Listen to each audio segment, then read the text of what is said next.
commemorative activities. The next activity will be the annual general meeting of the foundation to be held tomorrow at Legacy House from 2 p.m. And all those who are interested are invited to attend that annual general meeting and to take up membership, forms of which are available even today at the back of the hall. Our next activity after the AGM will be a church service at Kitty Methodist, as is our tradition, on Sunday at 8 p.m. 8 a.m. Kitty Methodist, William Street, Kitty. And that activity will be followed by our annual commemorative cycle race on Sunday afternoon from Carifest Avenue to Belfield and back. So those are the activities that we traditionally have and are having this year to commemorate the birth anniversary of the founder, Lyndon Forbes Sampson Burnham. So you are welcome to this, the first in the list of activities. The Burnham Foundation, as you may or may not know, was registered in 2005. It's a non-governmental organization registered in 2005 with a mission to commemorate and memorialize Lyndon Forbes Sampson Burnham. This activity is kept within the context of memorializing and commemorating the life of Lyndon Forbes Sampson Burnham. Today we are going to deal with the topic, the need for the politics of Guyana to return to ground zero. Now, I am quite sure that topic its meaning doesn't come to mind immediately, but I'm assured that during the course of the presentation, it will in fact resonate with you as to what we really mean by the need for the nation's politics to ground zero, what we refer to as zero-sum politics. In terms of the format of today's activity, we will simply have a presentation on that topic, after which we will open up the floor for questions and comments, to which we will respond at the end. We will not respond intermittently to your questions or comments. We will give one summary response. The person who has been chosen to make today's presentation is none other than Attorney Nigel Hughes. Those of us in the Burnham Foundation and probably the wider community, we will refer to him as our senior counsel. So our senior counsel is the person who has been chosen to make this presentation. And this has been a thoroughly thought through selection as who should make this presentation. And this is the view of the Burnham Foundation, at least its board, who discussed this matter thoroughly. And that, if I may, Nigel is quite suited to make this presentation for more than one reason. For more than one reason.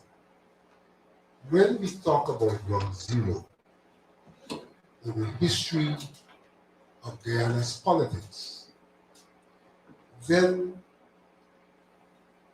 Nigel is aptly located at ground zero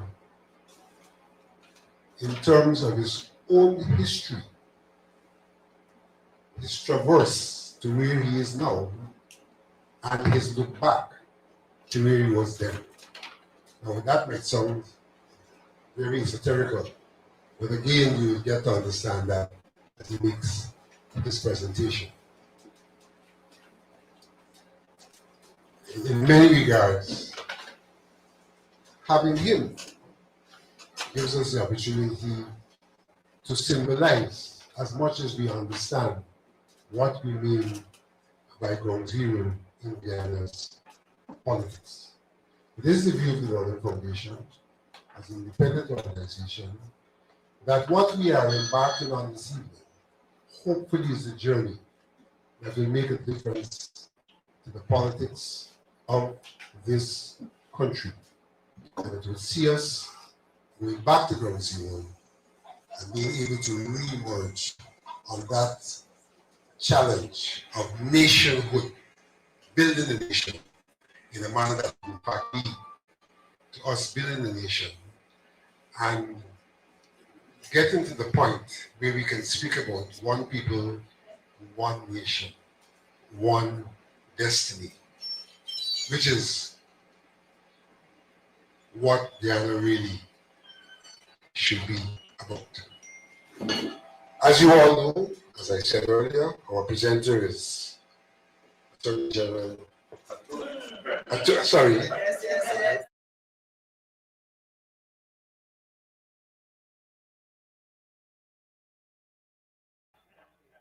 Attorney at Law, Nigel Hughes.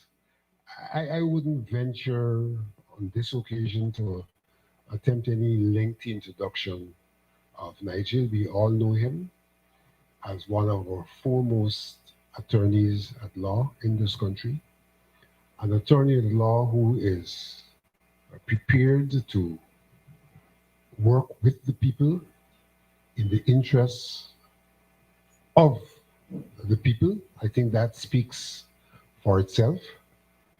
He has the fortune of heading probably what's the biggest law firm in Guyana, something which has been, in some regards, bequeathed to him.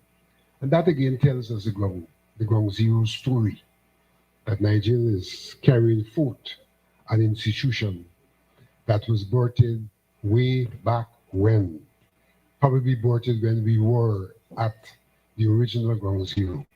And he has brought that forward in a manner that if the nation is to come forward in that manner, then we'll be on the right path. So once again, you see the kind of reasoning for the choice of Nigel as the person to make the presentation today. In closing my introduction of Nigel, I'm going to take some liberty. I don't know if I ever took it in his presence. And it will take some understanding. But you know, some years ago, and if I'm not mistaken, last year, Ron Robinson staged a play, which, if my memory is right, is called The Rebirth of the Red Men.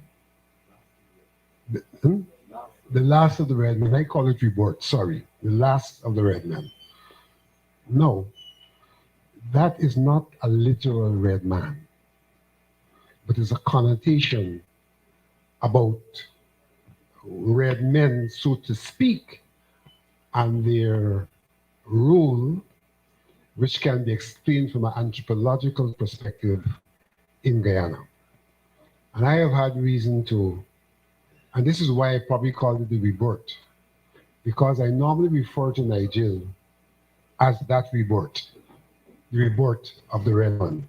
And it has nothing to do with his closeness to being red. It has to do with a different understanding, anthropological understanding of the role of red men in Guyana. But if you go back to ground zero, then at ground zero, there was a scope for red men to be different and to make a difference. And they did make the wrong difference. They did make the wrong difference.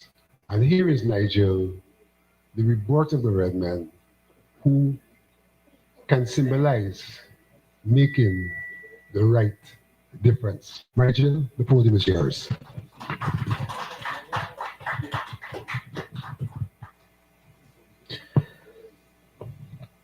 Good evening, Mr. Chairperson, honored and celebrated elders, Mr. Green particularly, distinguished guests, brothers and sisters who are present and those who have joined us virtually, the faithful representatives of the next generation, and those who have joined us for other purposes. My mother would not agree with Vincent. There's nothing much read, but he did say it in a context in which it was not literal, so I appreciate the context.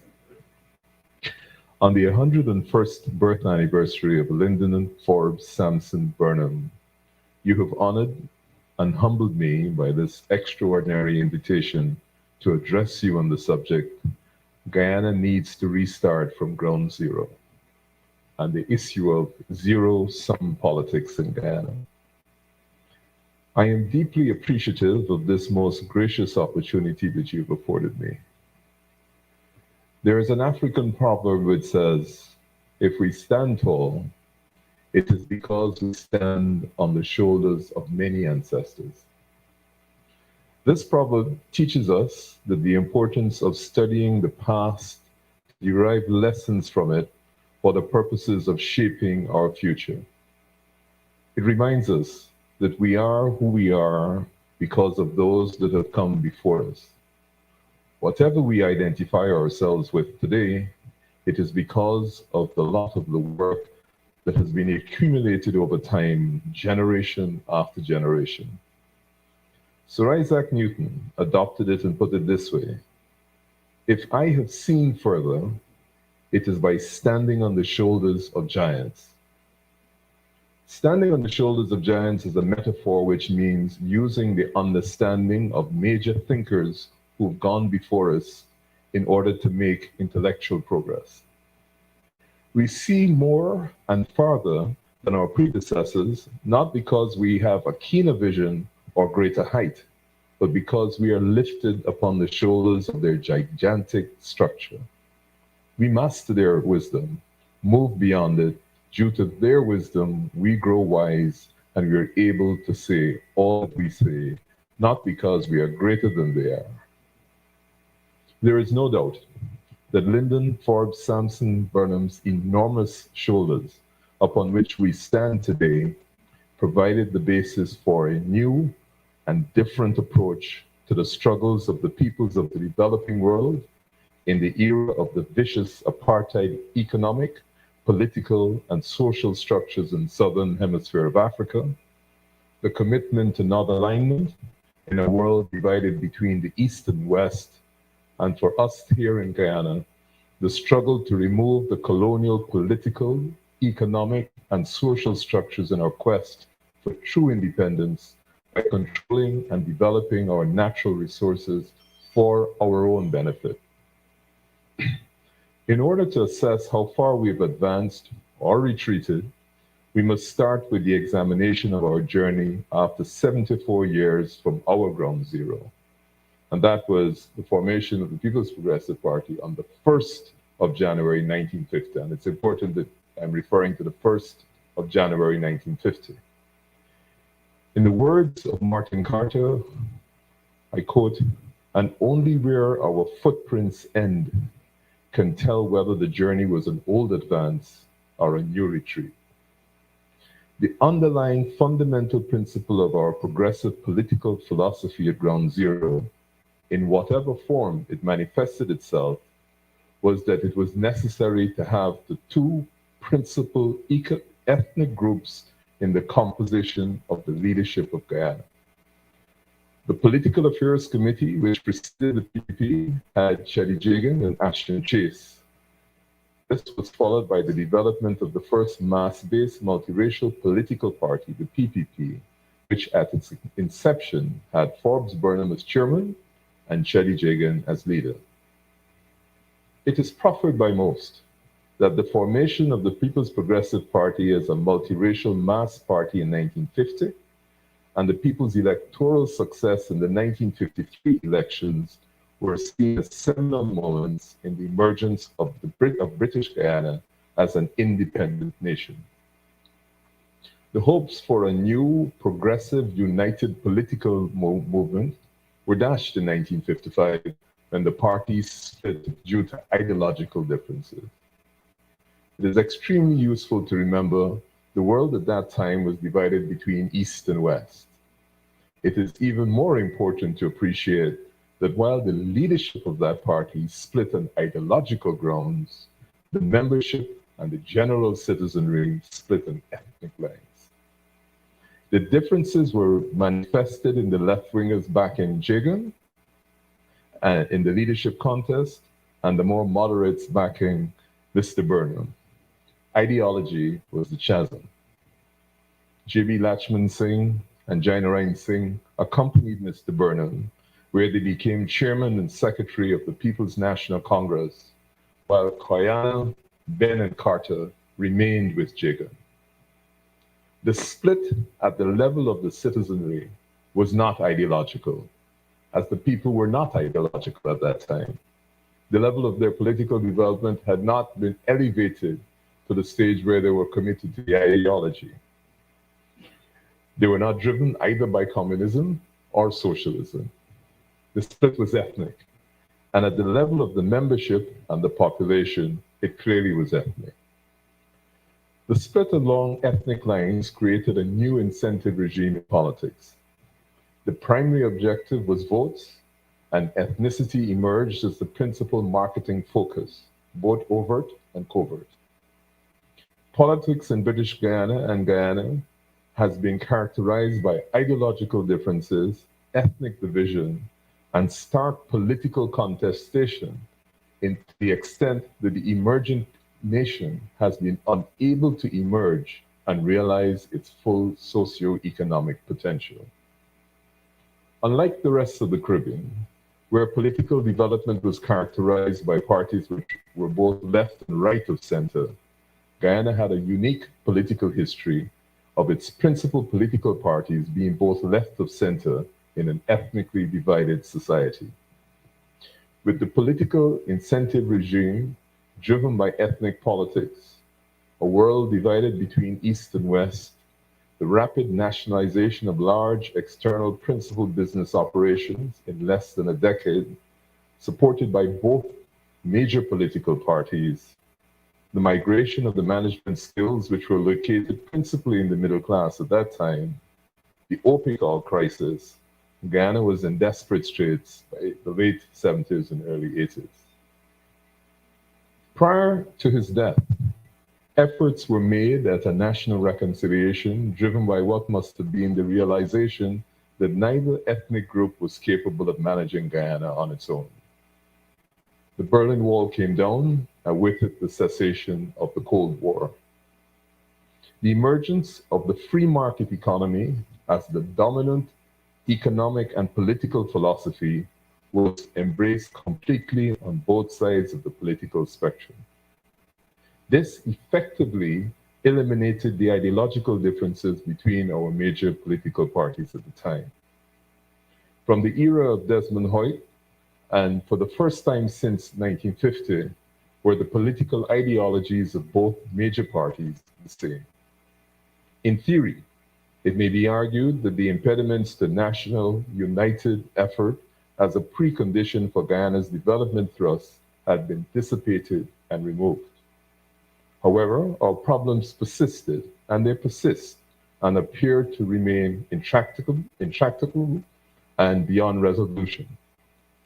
Our anachronistic political contestation, grounded in histrionics and opportunistic postures, remain part of the obstacles to our development. Mutual historic allegations and finger-pointing, consisting of allegations of foreign support and intervention in our politics, cultivation of ethnic enclaves as power bases, stereotyping, allocation of state resources based on party or ethnic affiliation, rigged electoral practices from voted lists to manipulation of the count, and this list goes on and on. Prior to the discovery of oil, which had nothing to do with the efforts of either political party, we failed miserably to develop and diversify the economy.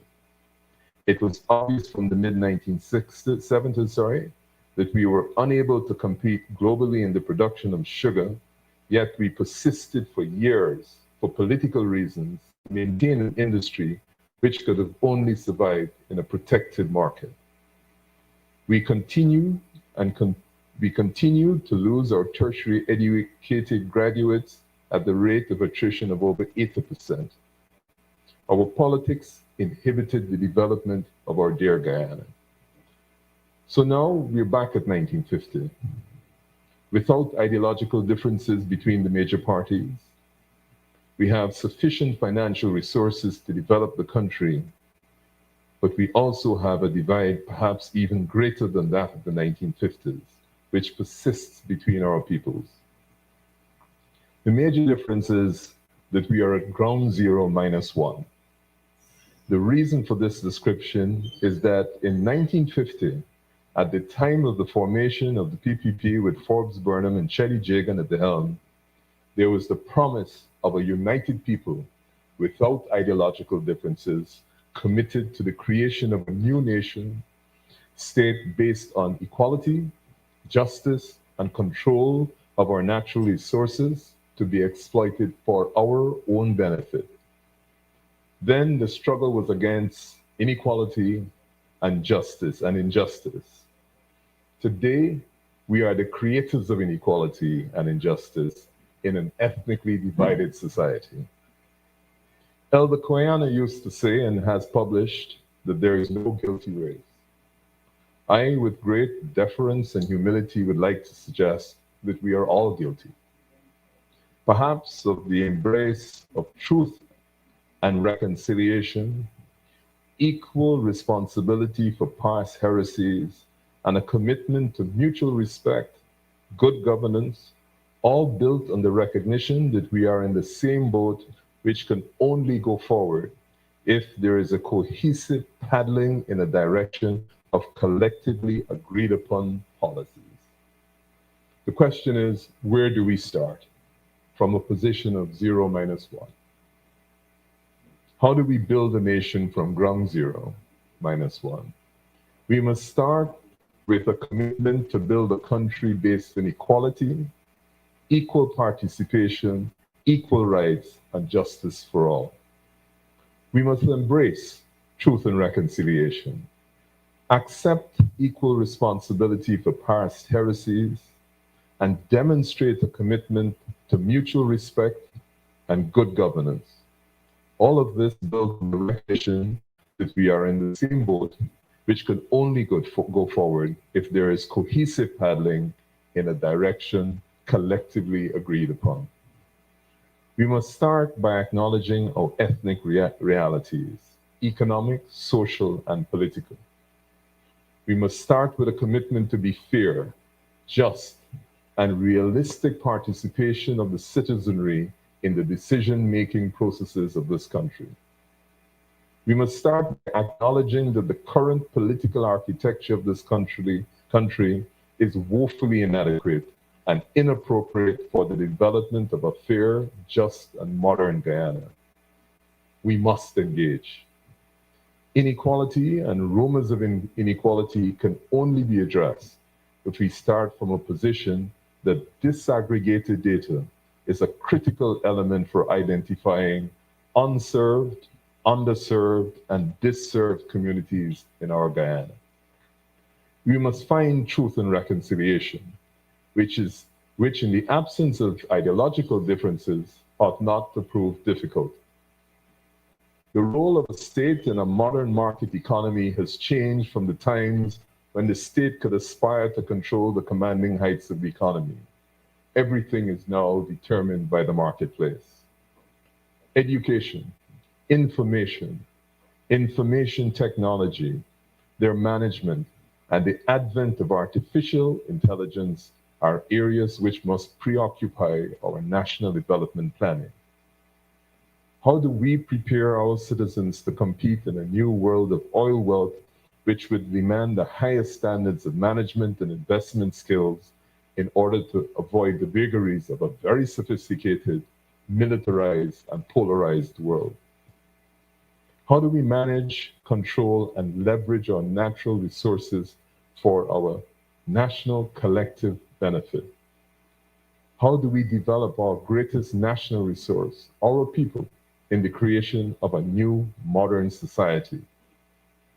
The role and influence of the state at 0 - 1 is strictly restricted in the market economy.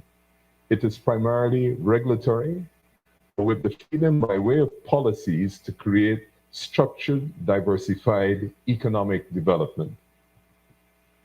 Government-funded business incubators for the business development of our people at all levels, community schools, high school, secondary school, technical colleges, and universities are now mandatory.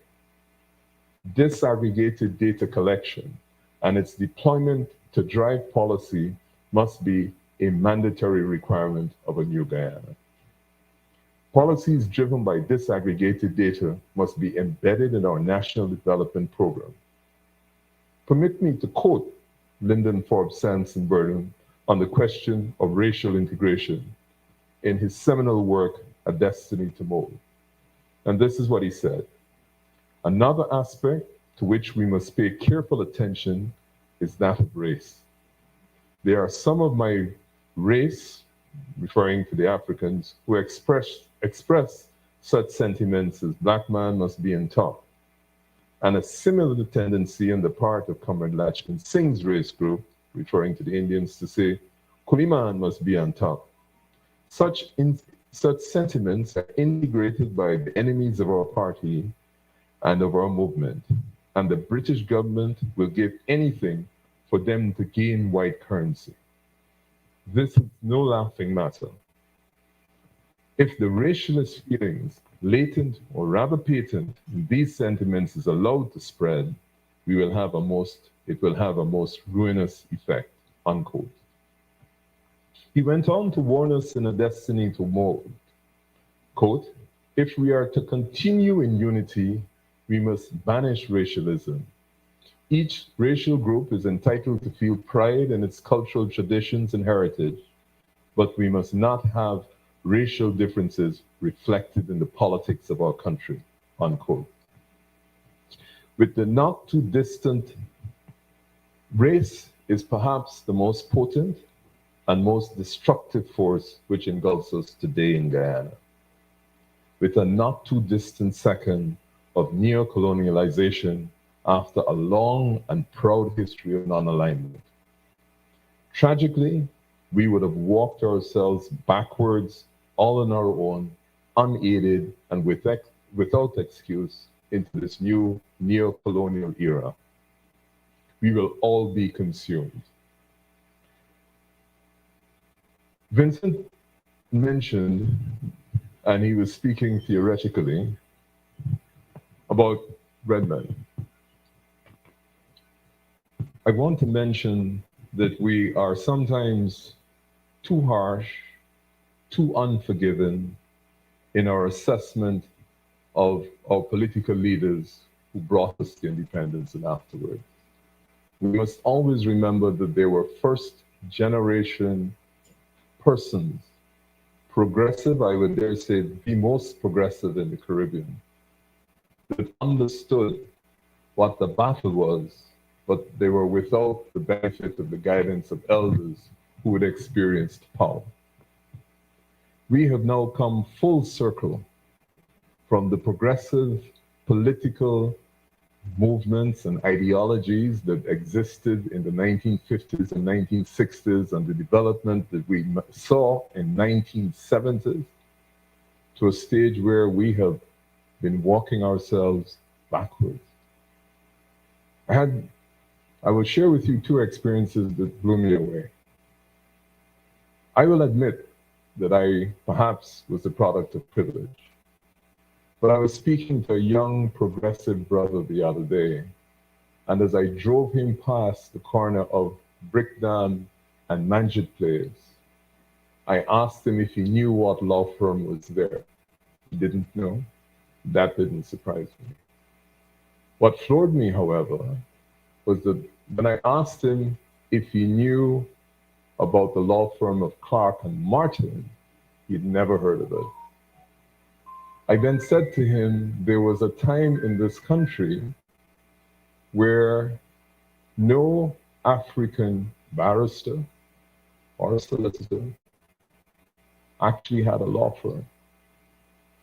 The entire legal profession was dominated by people of a different hue. The economic resources of this country were concentrated in very few hands. And it was in the decision in 1976 of then Mr. Burnham to provide free education that allowed people who would never have seen the doors of either a secondary school, but most certainly university, to reach the stage where they can now afford to forget the sacrifice that allowed them to be in that position. That is a sad commentary on our failure to educate our young people about the history and the struggle. And if you are without knowledge of your history, if you are without knowledge of the sacrifices that have afforded you to be at a place where you think you can forget your past or not want to acknowledge it, then your future development, I dare say with the greatest respect, is limited. The second example that I want to share is a more contemporary one. It doesn't speak to the African people, but it does speak to us in another way. Guyana, in 2022, produced students who topped the entire Caribbean at CXC. Fantastic feat. 24 subjects, 22 subjects, diverse range of subjects. We can have a separate discussion whether that is necessary, but we topped the Caribbean. In the same year, our indigenous brothers and sisters who lived in the riverine areas could not produce a single student who could get a grade A. That is like living in South Africa pre-1992. How could we, at a time when we have so much resources available to us, have brothers and sisters who suffer from that form of structural apartheid? We were a people that always stood up for each other. When South Africa was in trouble, at great international peril and at great economic peril, Lfs Burnham made Guyana available to the Cuban army that was flying to Southwest Africa to fight the South African army, which had invaded all the South African countries. There was a battle which was a turning battle, led to the defeat of the South African army, and they retreated. And that ultimately led to 1992, when Mandela was able to walk out. Burnham took a stand when the British cricket team came here in 1976, I think it was, and there was a player called Jackman who had connections with South Africa. And he said that he couldn't come. He certainly couldn't play on this soil. The country was so distorted in its social development. The Red Men, as Vincent referred to, thought it was an appalling decision. It stood the test of time, and that decision was justified. We have to be conscious, we have to be aware, and in this time of plenty, if we do not plan for a time when there is no plenty, what is clearly developing as perhaps the most pernicious economic division of our society, we will all be consumed. I thank you for allowing me the privilege. Good evening.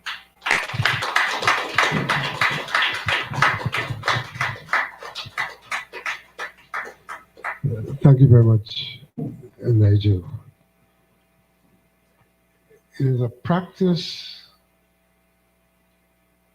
in the communication industry when somebody takes to the media for the owner of the entity to say that those views are not those of the entity. We would like to differ this evening.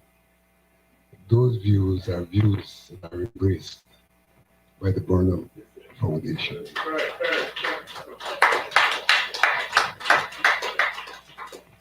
And we are glad to have found in Nigel, someone who shares those views and who has probably articulated it better than we ourselves. We're in the boat together, and we're going to row together, take us where we ought to be going.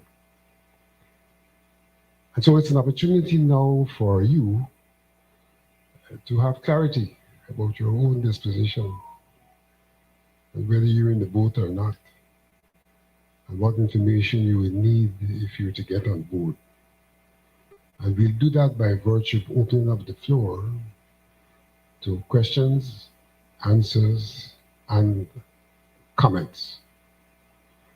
We are not going to intermit that process with answers. We are going to allow a free flow of questions, which we will note, a free flow of comments, which we will also note at the end of that. Then from the head table, as far as is possible, we will respond and will do a summation. I therefore now open up the floor to you, but please, in your questions and in your comments, try to be as concise and as precise as possible. The floor is open. I've noticed already one hand way back. Could you come to the center, probably to the podium? I recognize this as one Mike Singh. Thank you. Good afternoon. Nigel, listening to you. Let me begin by saying many of you know my uncle Kami Ramsarup and Sashridat Ramphal, and I was very close to President Hoyt. I will be remiss if I did not acknowledge the late President Burnham's gift that I benefited from, free education. I went to Dolphin Secondary School, primary school, a public school, and then I went on to Bishops into England. The education that Lfs Burnham afforded me in my generation, free school books, textbooks, biscuits, inoculation at school, that is something I don't see everywhere in the world or in Guyana. And that free education propelled me to great heights in my career in the world of technology. I went on to become head of strategy for AT&T at the age of 25. I managed 5,000 people. When we were doing the brick subsea cable, I beat out Brazil in being elected chair of the supplier consortium by the African countries because of Lfs Burnham's and Guyana's contribution to the Southern African freedom struggle. They remembered, and Nigel made mention of Southwest Africa. I've been to Namibia. Many of these places, they remember the contributions of Guyana and what Lfs Burnham did. But Nigel made mention of an area that I'm very active in, which is artificial intelligence and information communication technology. I have a joint venture with Nokia. I own 75%. And I can tell you, Guyana is not going to get to what Nigel talks about unless we get back to free education from cradle to grave. Education, access to free healthcare, access to bandwidth, these are now fundamental human rights. We cannot, as a nation, compete in an increasingly technologically driven society unless our people are prepared. And that starts with the fundamental free education. I remember that, free from nursery to university. Why we have all this oil and gas wealth, and we can't do that for our people, and we continue to treat our teachers with great disdain and contempt. Mahatma Gandhi said, the world has enough for everyone's need, but not their greed. Gandhi also talked about healing and reconciliation, but he also said poverty was the greatest form of violence. No person in Guyana should be mired or be deep in poverty. Let me recognize Uncle Hammy. You are a great reservoir of knowledge. I hope you don't take it all and you leave some with us. So thank you, Vincent and Nigel. I just want to say thanks to Forbes Burnham and his administration for the free education that I have benefited from and that has propelled me. God bless Burnham and what he's done for the third world. Thank you. Thank you. I recognize the second contributor. As you come forward, if I don't see who you are, please announce your own being. Thank you, Vincent. Thank you, Nigel, for a well-presented tour. Pardon, Glendon Harris.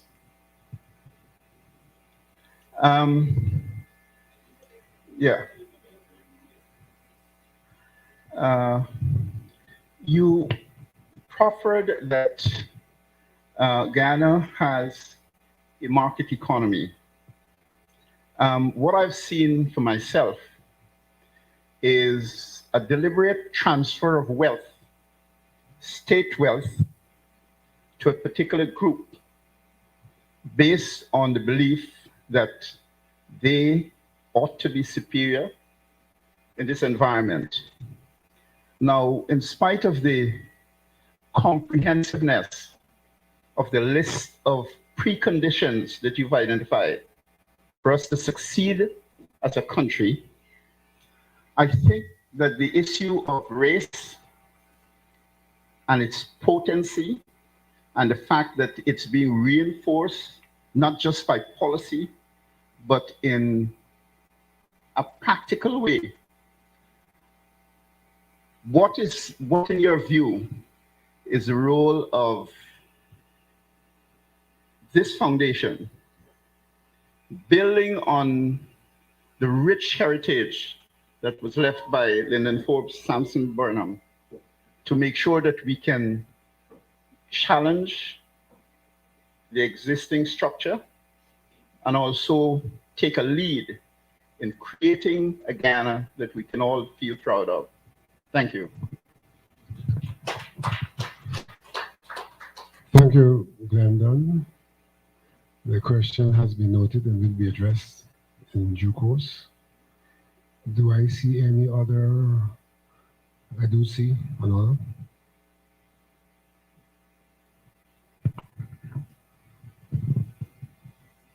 Good afternoon, everyone. I don't have a question. Actually, I want to say something. I grew up in Agricola as a young girl in poverty. I grew up with my grandmother. And I remember back in the days, I used to go buy coffee and stand within the crowd and listen to Lyndon Forbes, Sampson Burnham. If I cry, let me cry tears of joy.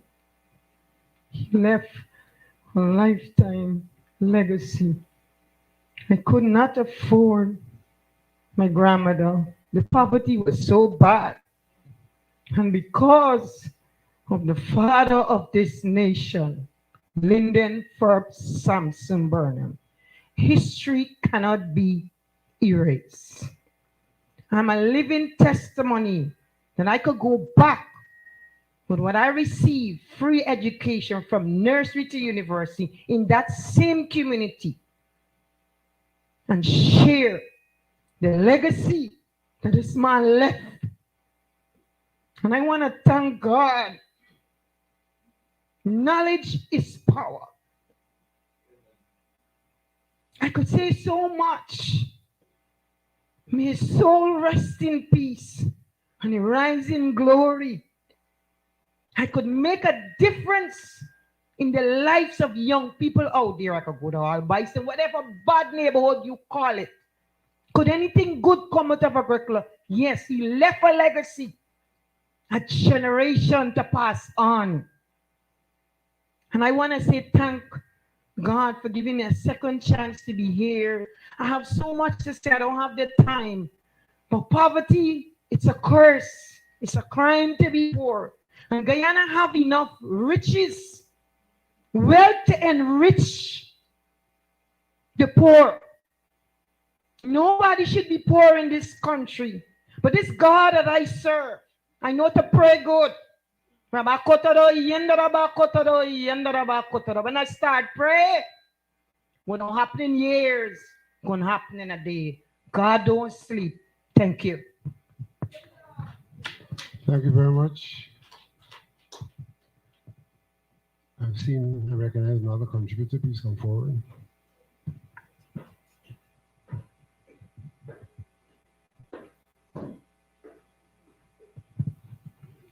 Good afternoon to the Taylor. Mr. Hughes, I didn't hear your comment, but I would like to say thanks to my second father, Lyndon Fox Sampson Burnham. You know, I grew up in 53 Russell. Kenrick Douglas is the name. I grew up in 53 Russell on Evans Street, Charlestown. And my father was a shoemaker. He didn't have all the resources for us. Someday, our lunch was onion and rice. You name it. That was a poverty-stricken area. But what I want to thank Lfs Burnham for Guyana National Service.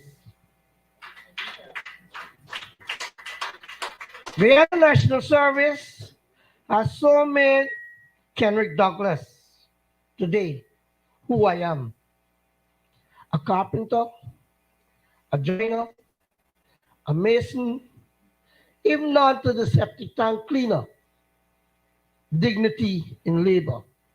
So there I stand here with all the free education, what my Lyndon Fox Sampson Burnham said. Not everybody, not every individual in this life have a brain to go to the books and write. So what he did in my day is open up community high schools. So at least if you don't have a brain, you have a pair of hands. So today, I stand proud to say thank God for Lyndon Fox Sampson Burnham for making me, Kenrick Roy, Clifton Douglas, what I am. So, Mr. Forbes, wherever you are, may God bless you and may He continue to keep you. Thank you very much. I have a sneaking suspicion Burnham also made him dress the way he's dressed. I recognize another contributor, Dr. De Silva.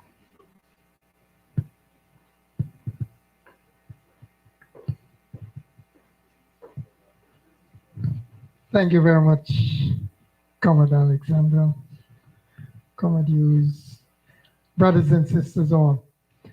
I could not have remained sitting in the audience and not come up front to thank the Burnham Foundation for the great work that you're doing, and to let some of our colleagues here know of what Burnham did for me as a young man.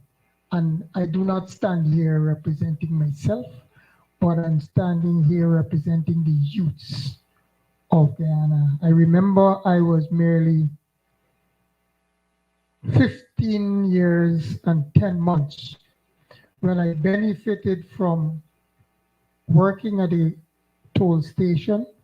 And at that time, I had applied to Guyana School of Agriculture. I remember being accepted.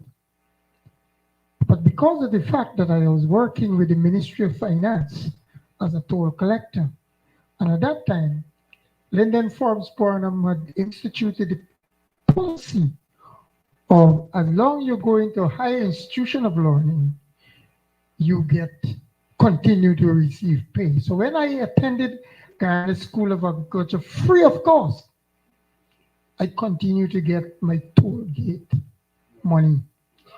So I'm one of the products who benefited from nursery to tertiary because after Ghana School of Agriculture, I remember working at Wauna Yarakita, and then 1 or 2 months after, I got a scholarship to go to Cuba. There again, all expenses paid, plus receiving salary and a stipend from the government of Cuba.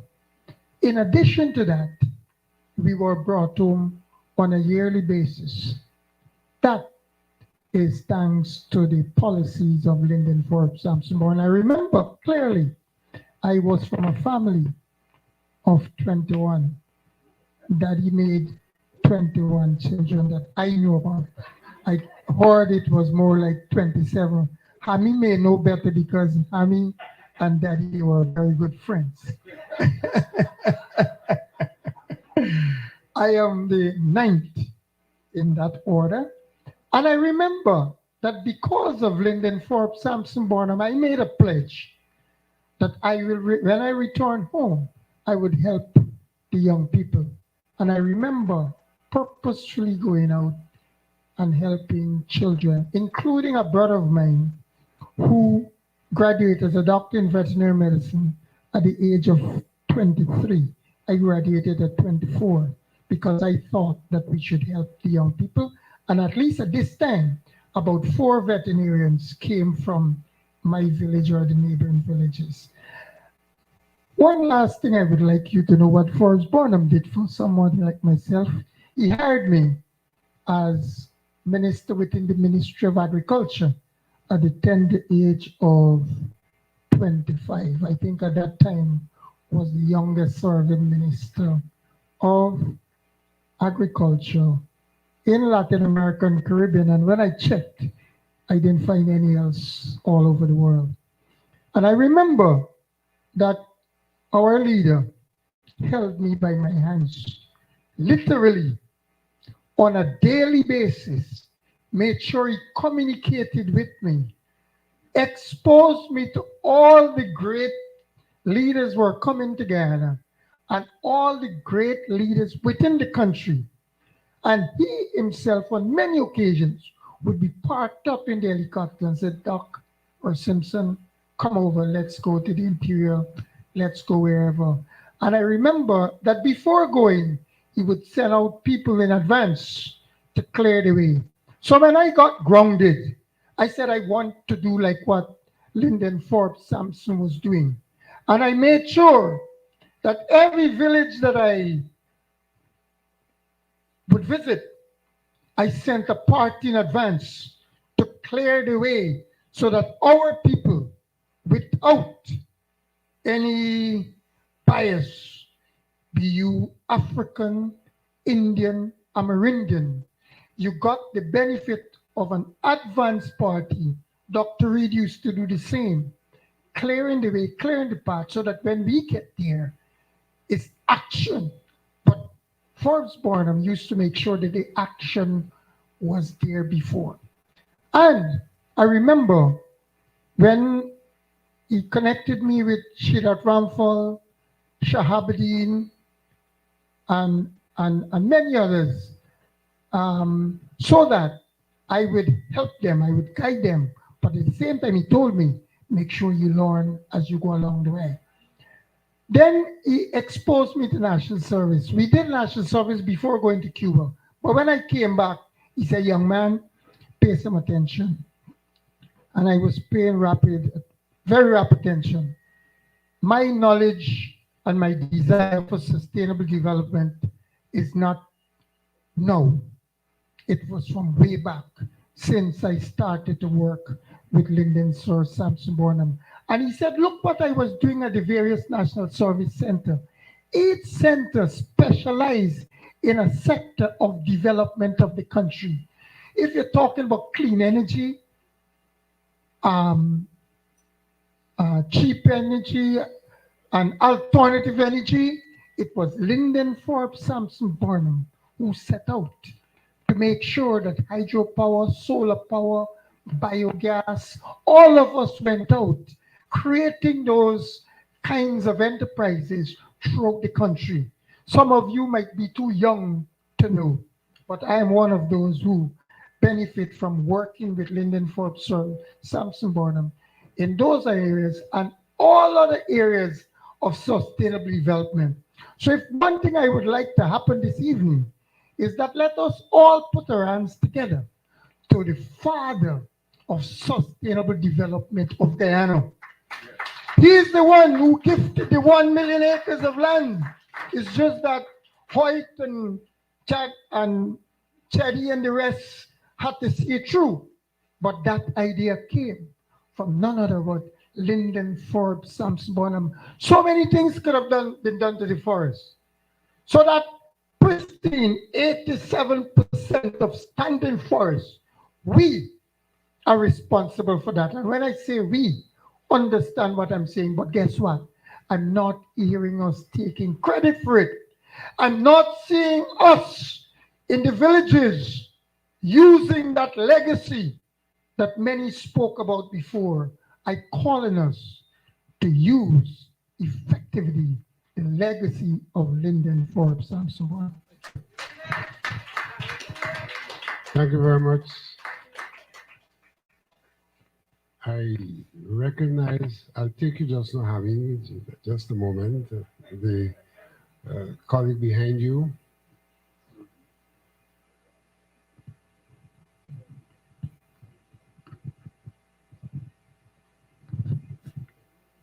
Good afternoon, comrades all.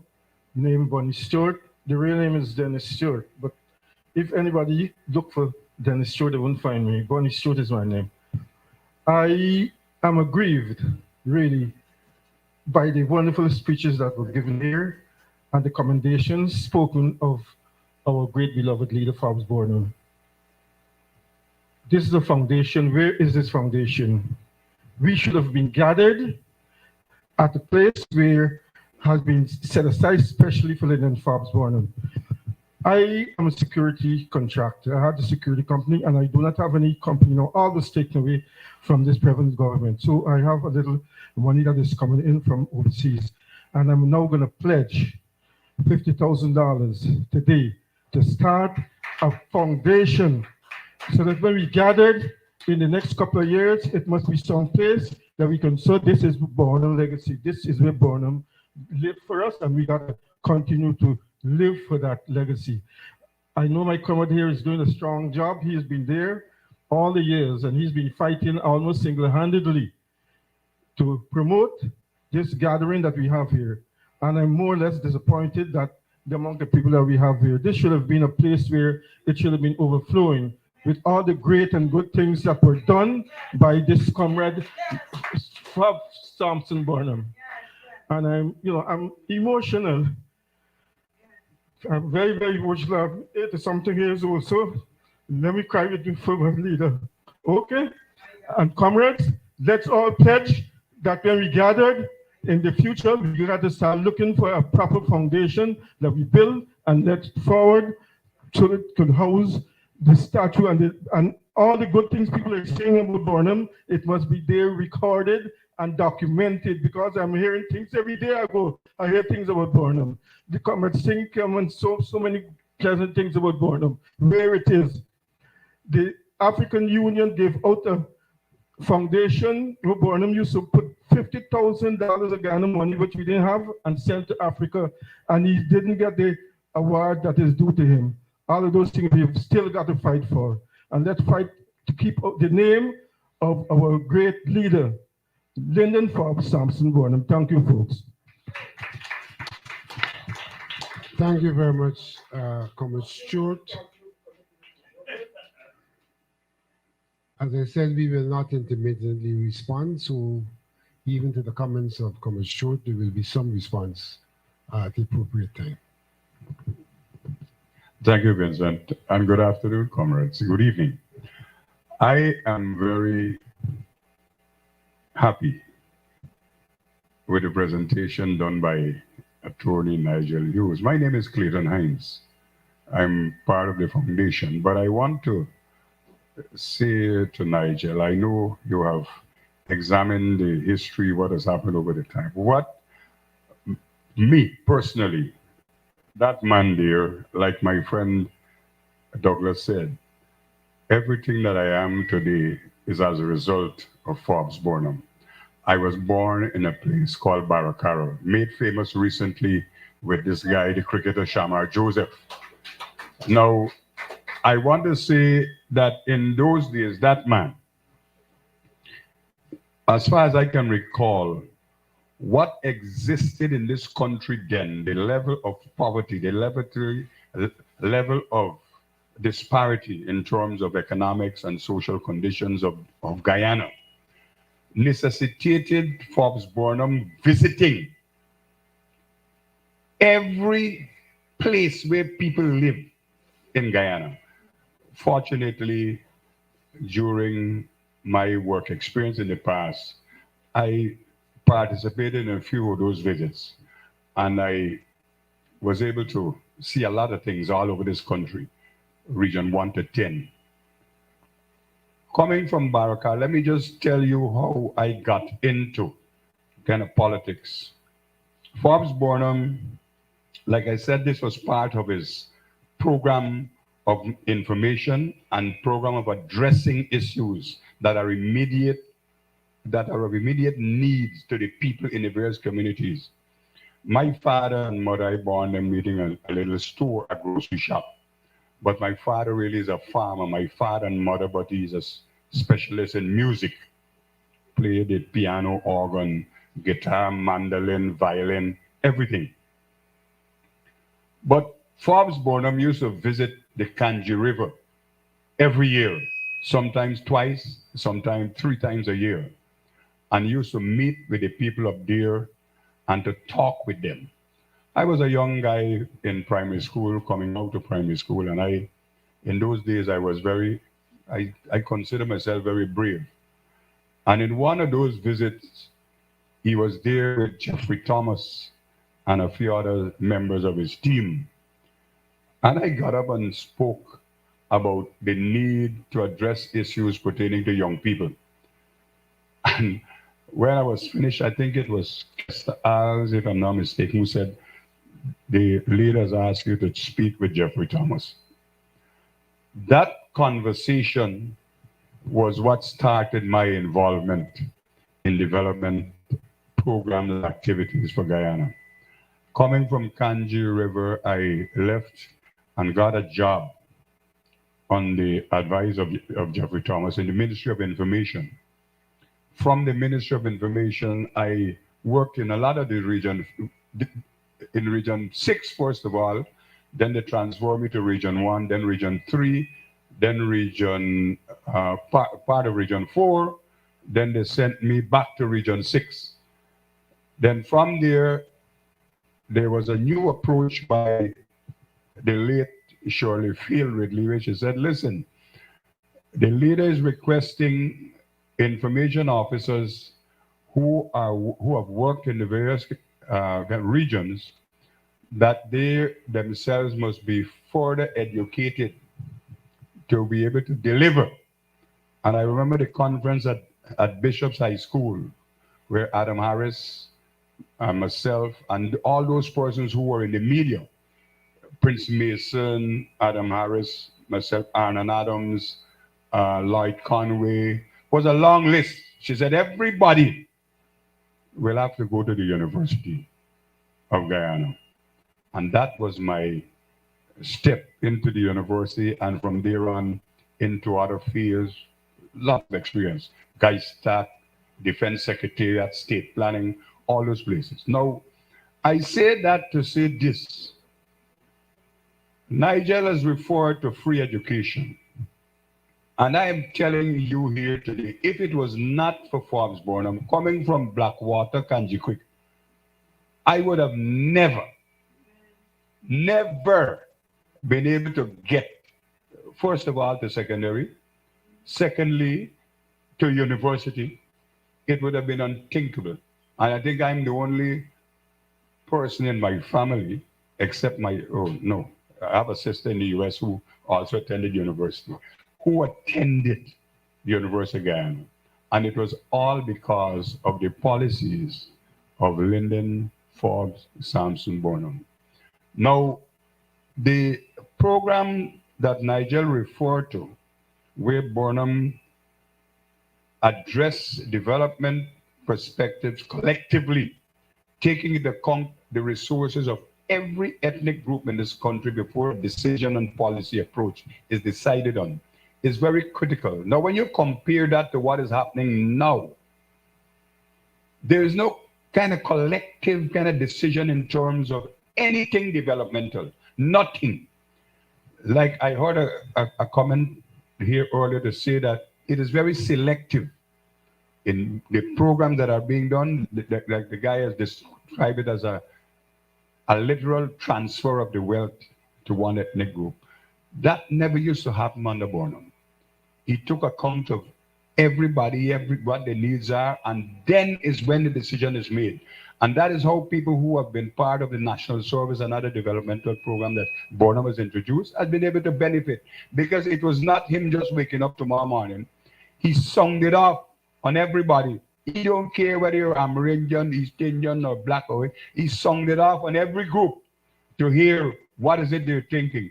We had no money then, and we couldn't afford, but still we were trying to liberate South Africa, sending people money to South Africa. We had no money then. We have money now. And you are not hearing this same collective approach to development. You're not hearing that. Very selective. So when I come to forums like these, I always say to myself, I hope that all of us will be awakened to the reality that is happening around us and take action. Take action in the interest of all the people of Guyana, not some of the people, of all the people of this country. I don't have a formula as to how this could be done, but I think one of the measures we can use is that come time when we have a say to make that change, we do just that, so that we can get rid of these people who are selective in our developmental program, to get them out of there and vote right. Thank you.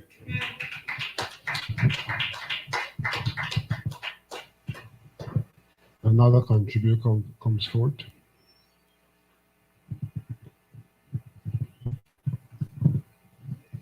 Good evening, members of the head table, comrades all.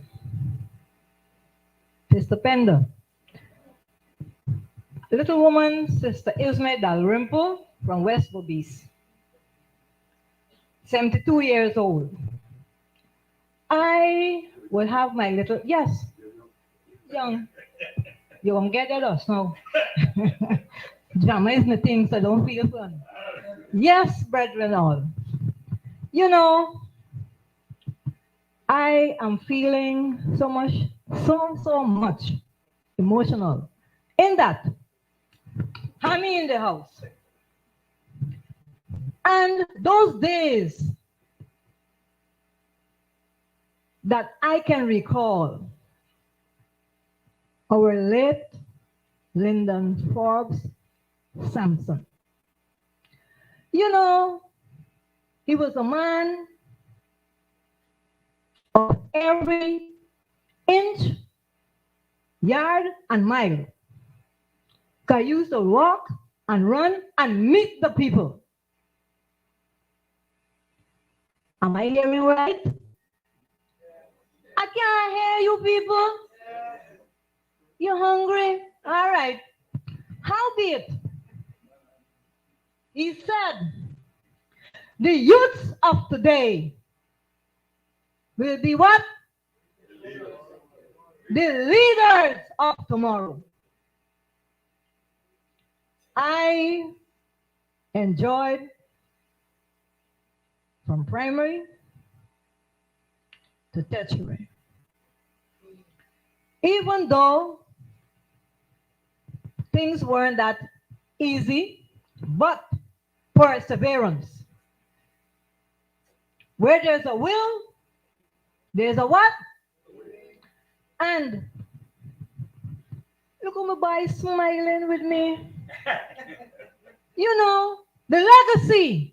I got here late, but I said I have to be here today to let the comrades know. It was an easy road for him, but thank God he had the intellect and the inspiration that was given to the Almighty God, that it's still in him, that he moved us from one. You know what, Vex? When Lyndon said, yeah, go take the land, go take the land. Everybody pulling their car, no, they don't. No. What happened? Even as time prolonged, I will sell our land. What is happening today? You got to run to get things to purchase. Let us regroup ourselves. In unity, there is strength. And let us move hastily, that we will regroup ourselves and go forward to fulfill the aspiration of the late Lyndon Forbes Samson Burnham. I thank you for giving me the opportunity, and I'm looking for $3,000 for gold.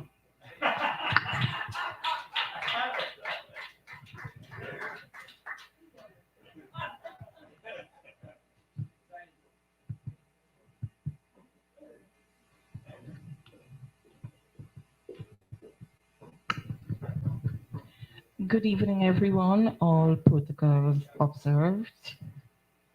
As I was sitting there, I said, I cannot not get up to share what our great leader, Lyndon Forbes Samson Burnham, would have done for me and my entire family.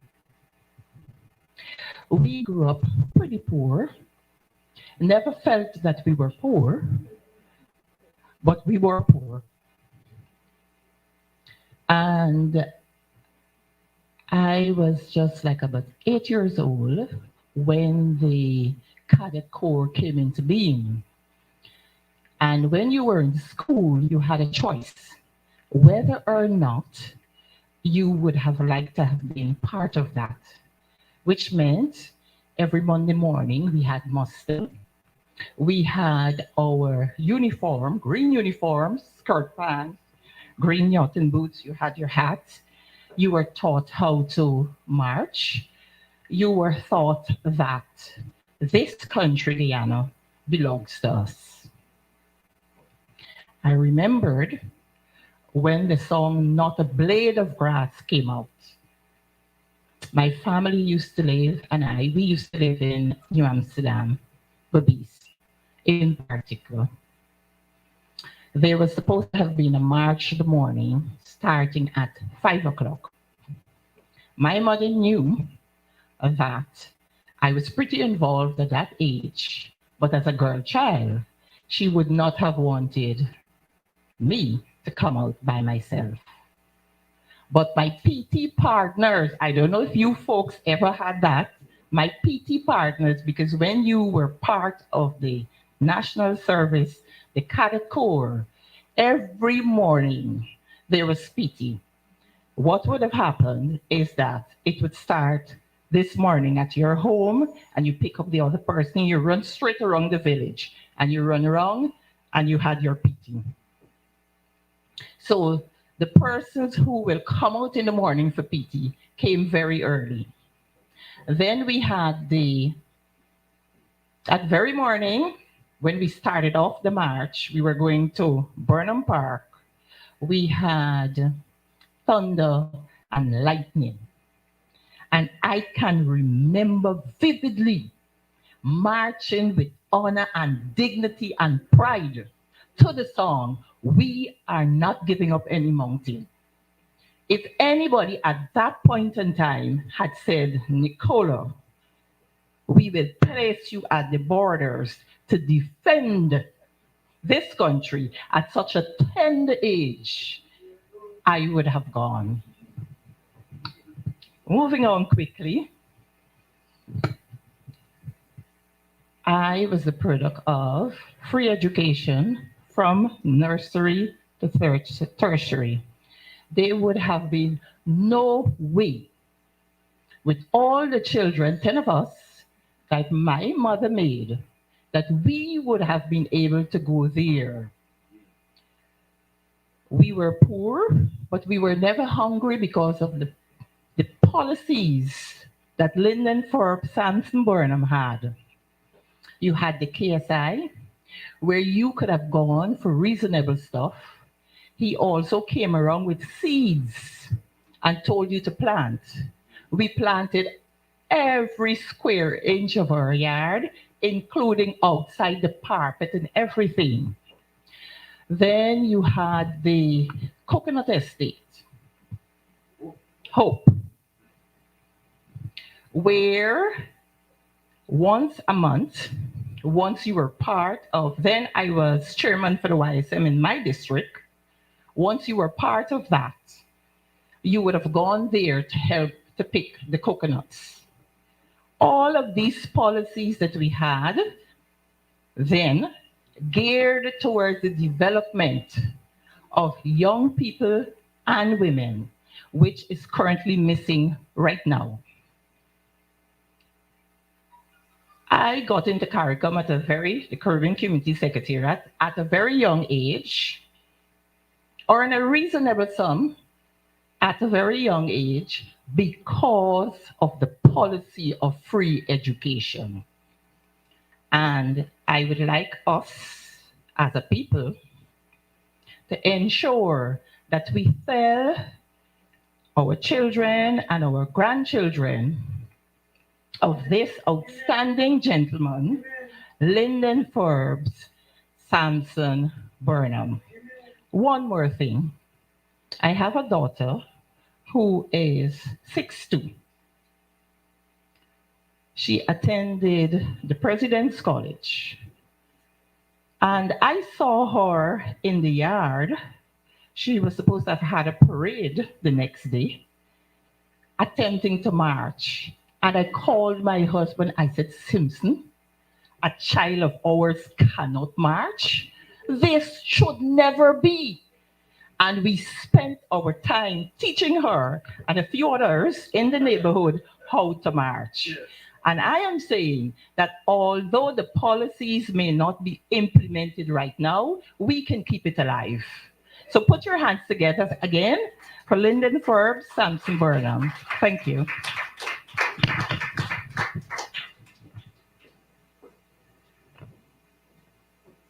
All right, I will cede to Elder Green at this moment.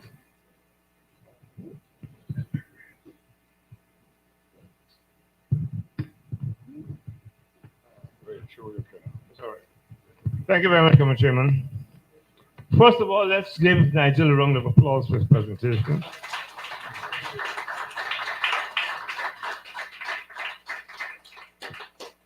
Been in this business for a long time, before some of you were born.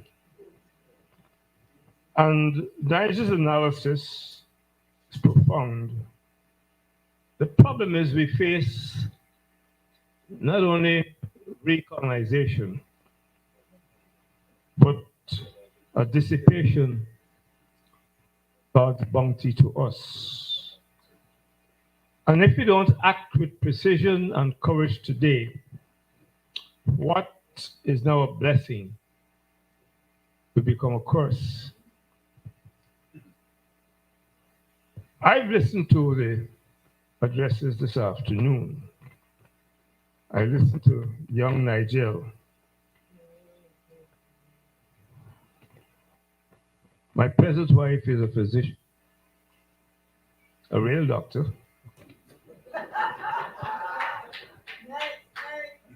And I grew up in a drugstore. It is sometimes quite easy to analyze the problem, the infection, and the disease. As Nigel did with such elegance, but the problem is the prescription.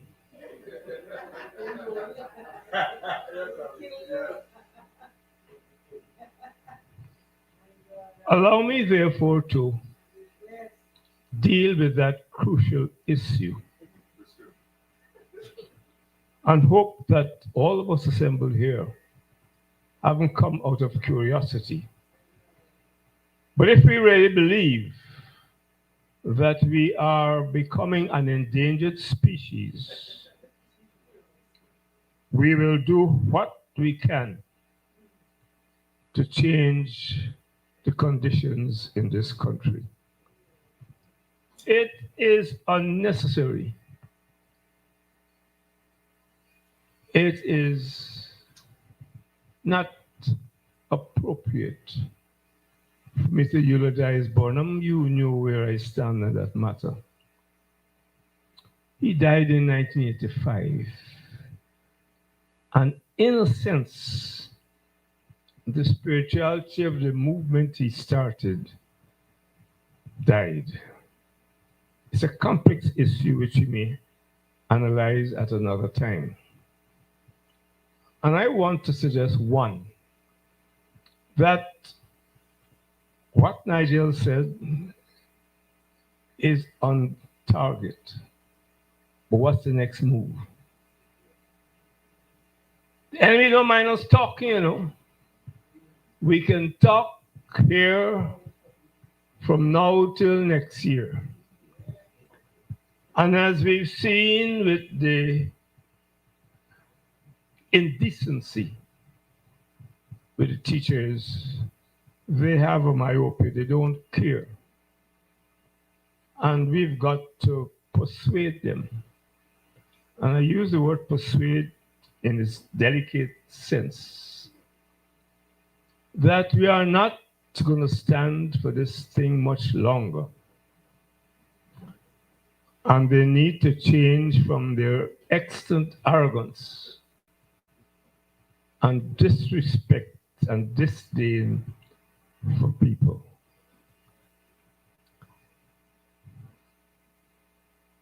Face this fact. We have lost at least one, if not two generations of young people represented by all of us here and beyond. And the first task is to educate them in its pure sense as to where they are and what they need to do, so we take a next courageous step to save this country of ours. And I'm suggesting to the Burnham Foundations, I did privately sometime, that we use this venue and others, particularly now we have the teachers on strike, to bring groups of people here, not those who come to eulogize Burnham alone, those who will have the knowledge. Nigel, in his presentation, alluded to what Lord Bacon once said, knowledge is power. To have the knowledge to understand the history of this country, where we are and what we need to do. As you speak to some young people, they have been so brainwashed and confused. At the highest level, they're not too sure what is happening next. So the first task, Vincent, is to use every opportunity, with 6 or 7 people, young people in their teens, to sit them down and tell them where we came from, where we are, and what we need to do for tomorrow. You see, the race issue is real. Today I spent much of my morning speaking to 4 groups of people. I will name one, if you wouldn't mind. My first conversation with Dr. Steve Switchbody, who came to get information from me from a letter I had written. He wanted to get a copy of the book, March of Folly by Barbara Tushman. I next saw another group, an Indo-Guyanese and an Afro-Guyanese, concerned about our future. I met another group, including a son of mine who Nigel knows, and we talked about tomorrow. The issue is to inform our people, beginning from the school children. I meet young people who don't care. And the tragic condition is, as the Indo-Guyanese who saw me on my second meeting this morning observed, that you're dealing with some people who are so money-centered. We've got to begin to sell the message. I'm speaking here as a disciple of Burnham,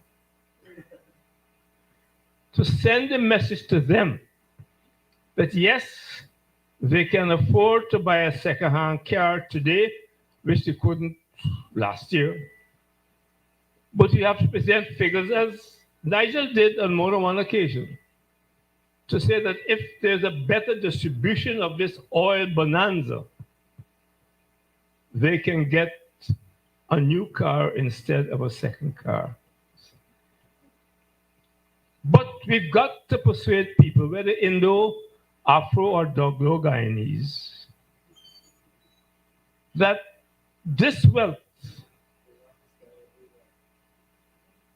is not being fairly distributed. And even though they may seem comfortable, and this government has well-paid propagandists, don't underestimate them. Alibaba,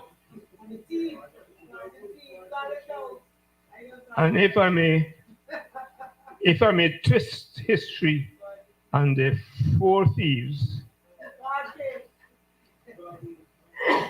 I'll talk with top thief men, have studied the weakness of our people.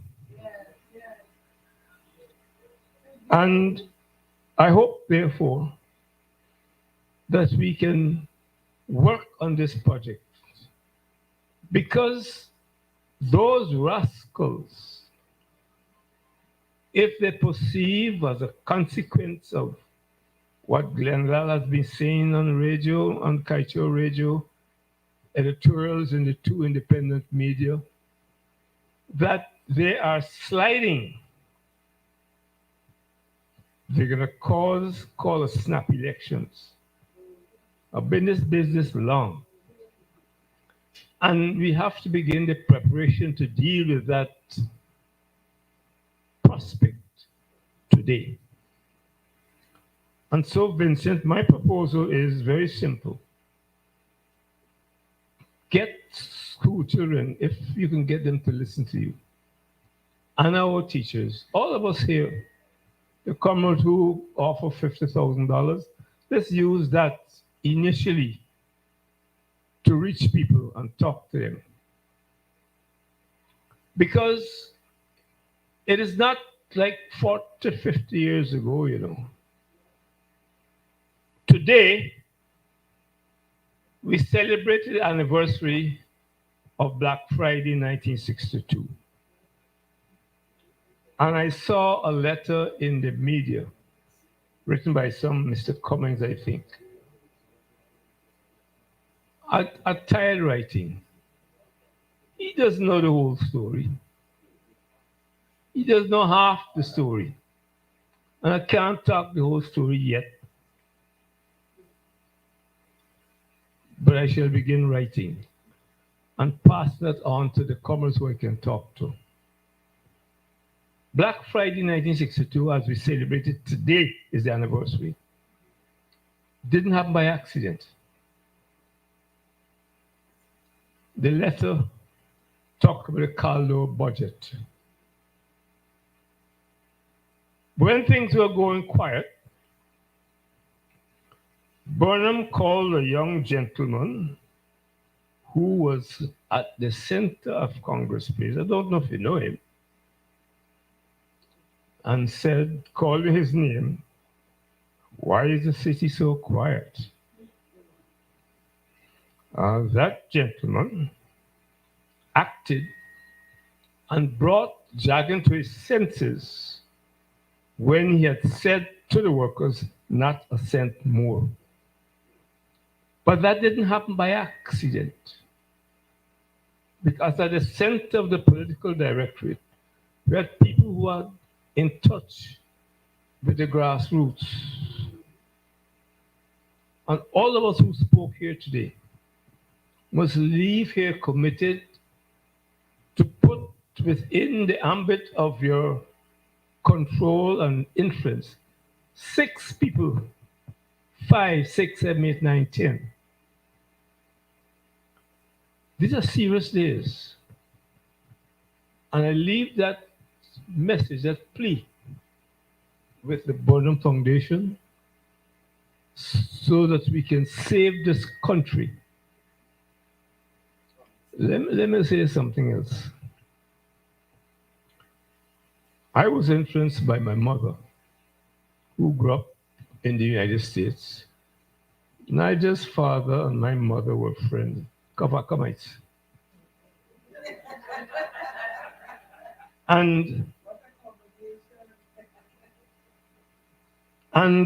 she nursed me, weaned me into politics by just telling me stories of her experiences in the Deep South. We need to do that to our young people.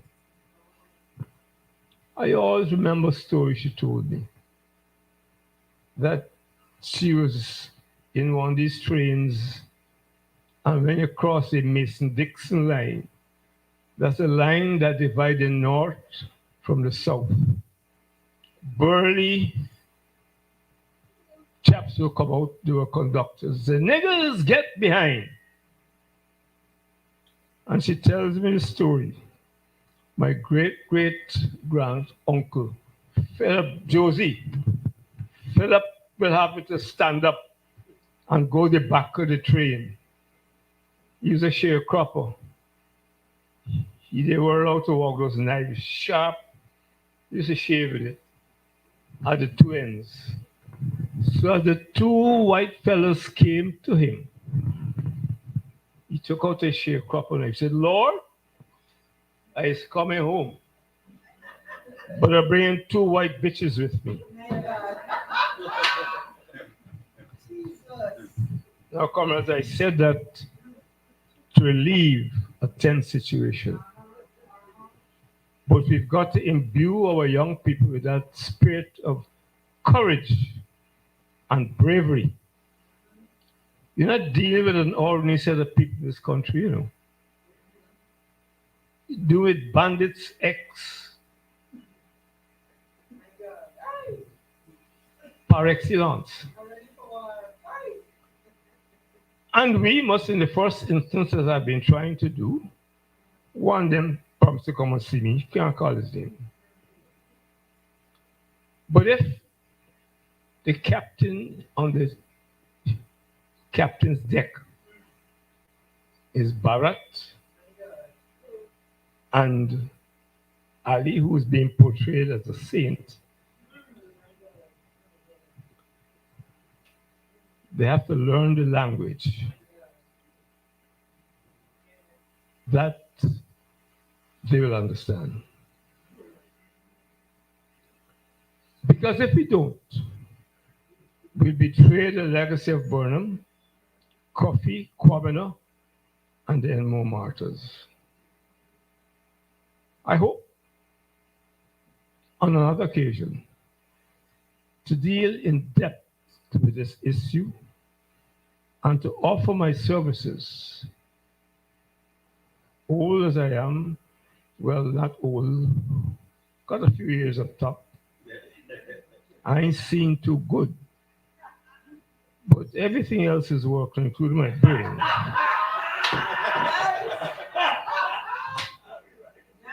And I'm prepared to dedicate that time, as I did this morning,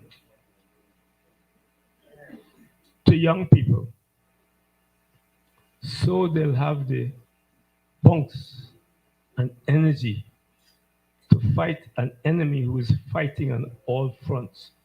Those people, as the Indian comrade who saw me at my second meeting said, they're only interested in money.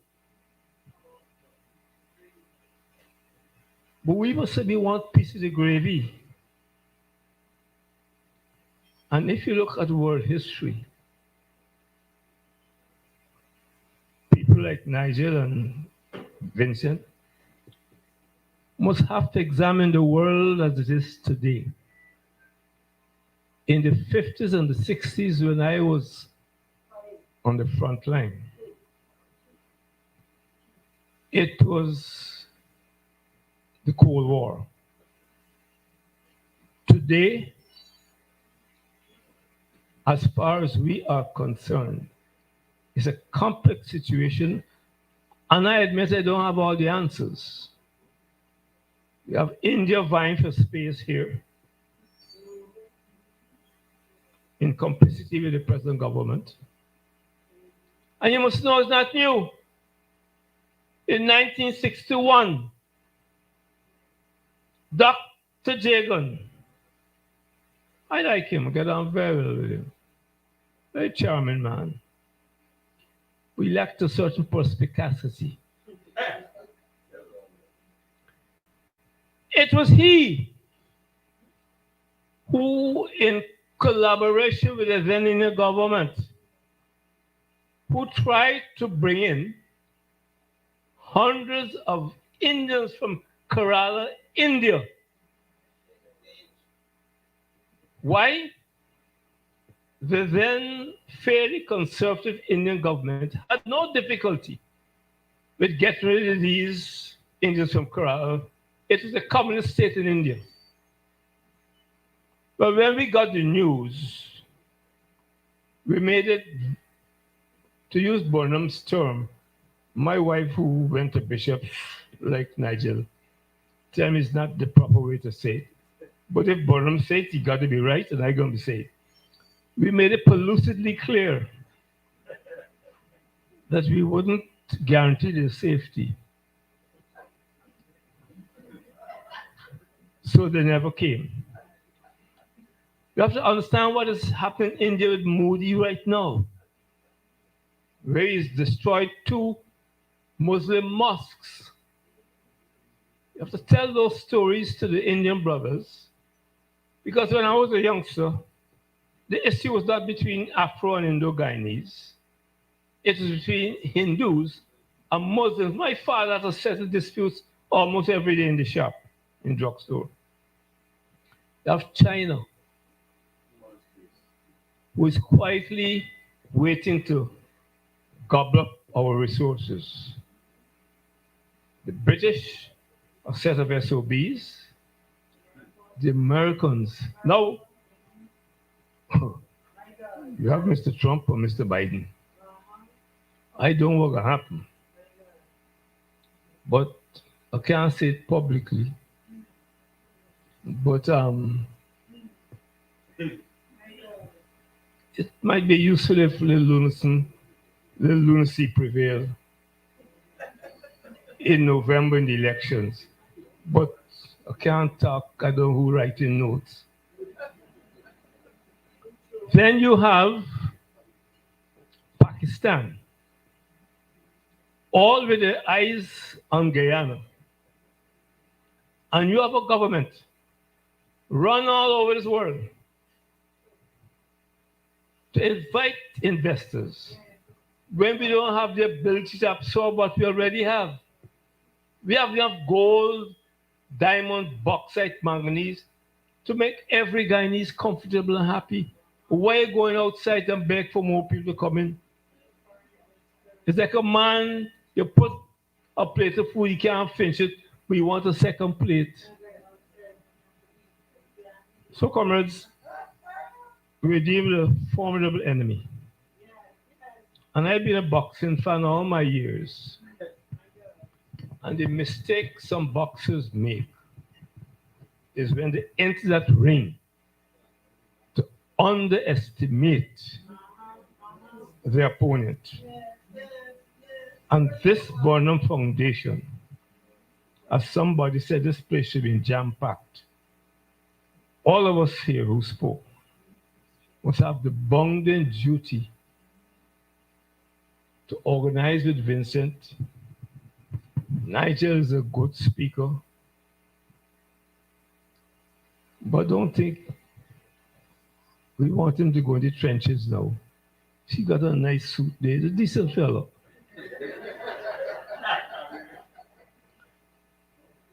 But we need people that we had in the 60s who the arch enemy of Guyana must know are prepared to listen to this tune so far and no further. These people, look, the little girl sings to the calypso. I hope all of us would use it in our cell phones at this time every day. What she said? Something 6.5 can work. They're so presumptuous. A little girl, but they're stupid. They've made her calypso now more popular than she had won. So, Commissioner, I don't want to spend too much time recounting history, except to remind you, we need to know the origins of this Apanjat story and to tell it so that we can persuade our Indian brothers that they and us need a bigger share of the cake. The race question is difficult because when you wake up in the morning, you go to the mirror, you know who you are. I don't have enough doctors like my wife and others. In 1947, my father took me by the hand. He was the most popular person in All Boys Town. That's why I couldn't understand how we beat him at the local government elections. Another story. My father took me by the hand to chair a meeting at St. Thomas's School in Ketley Street, opposite to where my godmother lived, Mrs. Gibson, whose husband was half white and half Indian, and she was mixed up too. Her daughter's Shirley Chin, her grandson is Brian Chin, some of you may know. Took me to that meeting where they asked my father to chair because he's very popular in the area. A man called Daniel Prabhudas Debedin, an Indian solicitor at the time. And Debedin, they had about 60% Indians, 40% black people. Broke off in Hindi. My father took him by the hand, went across, picked up his bicycle, and walked out of the meeting.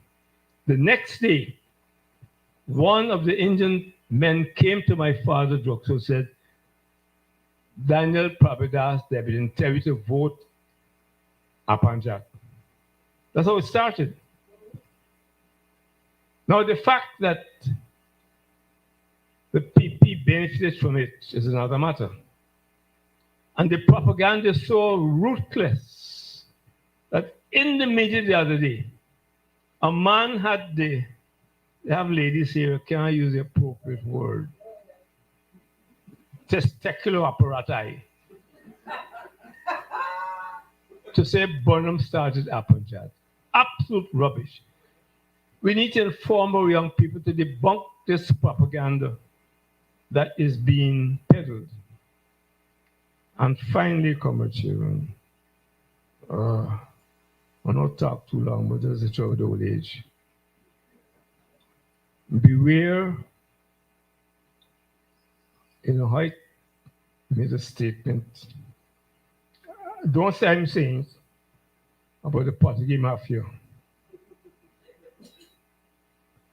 All I'm saying, beware of that group who still believe that they have an opportunity to recast history and be pumped up. The history of this country suggests that the only people who deserve to be pumped up are those whose ancestors suffered for centuries without a cent. We welcome the indentured people. Give them an education. And Burnham sought to unite the people. But based on the demographics, the new Indians were a larger group. They didn't want that. So when people tell you Burnham benefit from Appanjat, use some cuss words.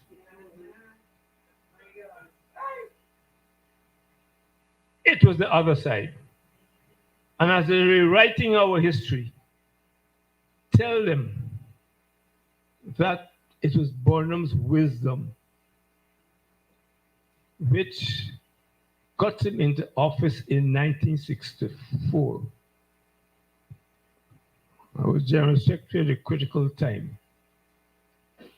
And if, as I told one of the groups I met this morning, if they say you rig elections, I say we should keep rigging to save us from these devils, these bastards, these demons that we have. God bless you.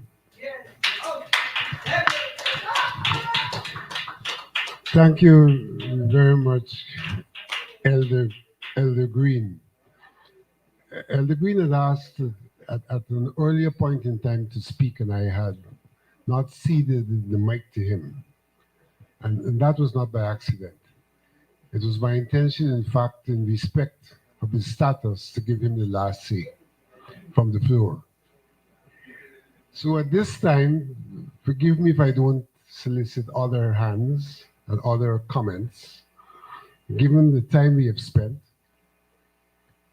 I will now cede the floor to our presenter to respond as he deems fit to the comments which were made, and more particularly to the question which may have been asked.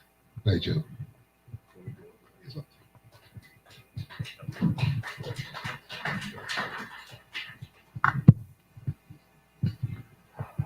Thank you, thank you, thank you. Honey is always, he's been there forever, so. No, I say this because we miss quite often the essence of what he is saying. And I'm going to go to the first or second question and then come back to the message. There was a question about the transfer of wealth from the state to one community. Because we are quite often driven by the heart, we assume everybody else is driven by the heart. And while we are crying and mourning and appealing to people's sense of decency, the wealth is continuing to be transferred away from us. We say that academically, and Hami's right. It's easy to talk. I could just about do for a living. But we don't understand the damage that is being done permanently to our community. Let me just give you the reality of what is happening here. We all applaud and applauded today free education in 76, and we see the benefit of it. What we don't realize is that by that transfer of wealth, our children and grandchildren will not have the same education that you had. That's not in theory. Think about it. If you make it today to a semi-decent position in the ministry or somewhere else, your children will be cleaning floors and your grandchildren will be cleaning floors. You have to put it in stark, realistic terms. And it is happening at a time when the country got more money than God could think about. Burnham never had resources. Never had resources. The country never had those resources. And how could you, at the time of the greatest wealth in the history of this country, condemn your next generation to second-class citizenship? Let me use that, and indulge me a bit. Let me use that Amerindian example I gave you with the education. We're not a single student from the River Inn and Hinterland community has got an A. Walk through that. That means every 15, 16, 17-year-old Amerindian child will not be able to qualify for a job in the oil economy because they just don't have the qualifications. So what are the options? Thief or clean shoes or prostitution? Don't laugh at it. That's the reality, because they're not going to get educated after school. And they are then put in a position where you come with 25 and 30 and 100,000 and $250,000 and say, hey, vote for me. And they will continue that perpetual cycle of poverty for 3 to 4 generations. That little indigenous child who could become a doctor, engineer, is condemned, can't get to 1% of his capacity. I pick a remote-ish example. Think of what's happening in the inner schools, in the city schools in this country. What's happening in the dolphins and what have you. This is what's going to happen to our men, and I'll come to the women in a minute. Either you're going to crime or hustle drugs, which means you're going to die by the time you're 45. This is the statistics, you know. I'm not giving you emotionally dramatic figures. You will get shot by the time you're 45, or one of your partners will shoot you. As we read every day in the papers, it's some drug war. Or you're going to go through prison, come out prison, go through prison. But you will never be in a position where you are in control of a company that is a multi-billion-dollar enterprise. A year ago, I published some statistics. Gold mining permits to export gold out of this country. They gave 6 licenses. Only 1 was given to an African Guyanese. That's in one sector. Look at the contracts that are being given out to build roads, build culverts. Check and see how many companies are anything other than the primary supporters of the present administration. And every day we sit down and they tell us, look, you're seeing the signs of progress. You are seeing the glory of our wealth. And ask yourself whether your child could go into any financial institution, qualify for a loan that will make them eligible to build any of those major projects that are going on. It's like being in Vegas and dazzled by the lights, and you can't find 10 cents to get on a bus to go home. We are in real crisis. Now, here is our problem. And this is what we don't make the connection. Burnham brought us free education, not just to say, hey, I'm qualified, because they know we like to dress up in the suit and we vulnerable, we emotional, you know. In the old days, we used to like to sound good, you know, lawyer, I'm a lawyer, blah, blah. But we have never used education for what it is intended to be used, as a tool for us to become better off. You don't become a lawyer just to say you're a lawyer. You have to become a lawyer so that you have a successful enterprise, so that hopefully your next generation can start at a higher level. And that applies across the board. We have always misunderstood the purpose of education. We thought it is okay just to be academically qualified, and we have never transferred it and used it for its true purpose, which is as a tool to acquire and develop wealth. So I digressed a little bit to come back to the question about the transfer of the assets from the state and how do you address it. I use the term disaggregated data, and perhaps a lot of us don't quite get it. And I'm going to pick a disease, diabetes. If I, as the Minister of Health, say I'm giving $100 million, $20 million to each of the 10 regions, $2 million to each of the 10 regions to deal with diabetes, everybody will get up and say, great, equal distribution of the resources in health.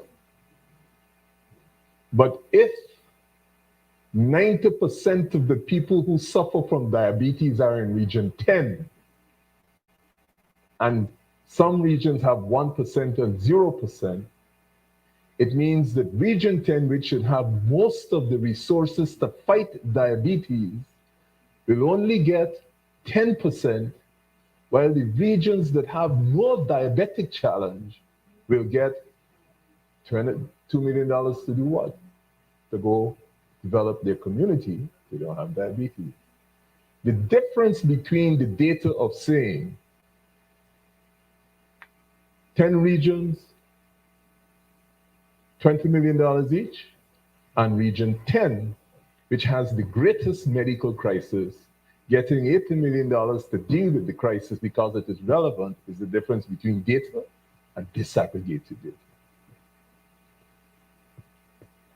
Hamid touched on it. We were far more educated in the 50s, 60s, and 70s about why we were in the condition we were in at that time. Perhaps because it was stark. The foreigners lived in the fancy areas, and the rest of us live in poor areas. But we somehow have got confused, because when we became independent and the color of the people who are governing them in Guyana changed, we didn't bother to look at the numbers, but we started to say, well, everything is okay. And that is precisely our feeling today.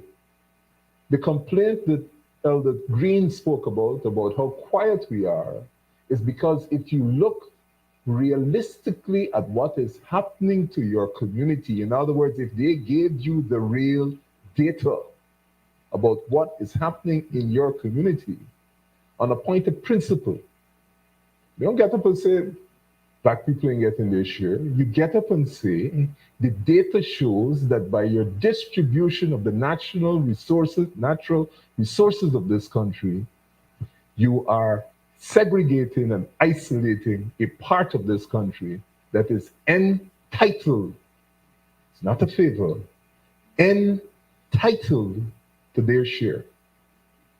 And with this oil, the level of ignorance in our approach, no political party put that oil in the ground. We lucky to be in this geographic space in which each and every one of us is entitled to the proceeds of that resource. Start off with that level of consciousness. So irrespective of who is in government, you are entitled to your part, your share. And I dare say, paid in full long ago. So where the government seeks to say it is their resource to give to you, that is where we say, no, no, not so. And as Brother Green said, we tell you nicely, and then we may not tell you so nicely. That resource belongs to each and every one of us. And we have to start with that level of consciousness. And this is across the board. Indigenous, Black, Indian, Chinese, mix up. Start with that principle. We have to understand the underlying political philosophy. If you have a budget that allocates resources so-called to infrastructural development, it doesn't stop there. Who is building the infrastructural development? Who has the means and the capacity to do that? And so when the second round of contracts come around, you still are not in a position to qualify.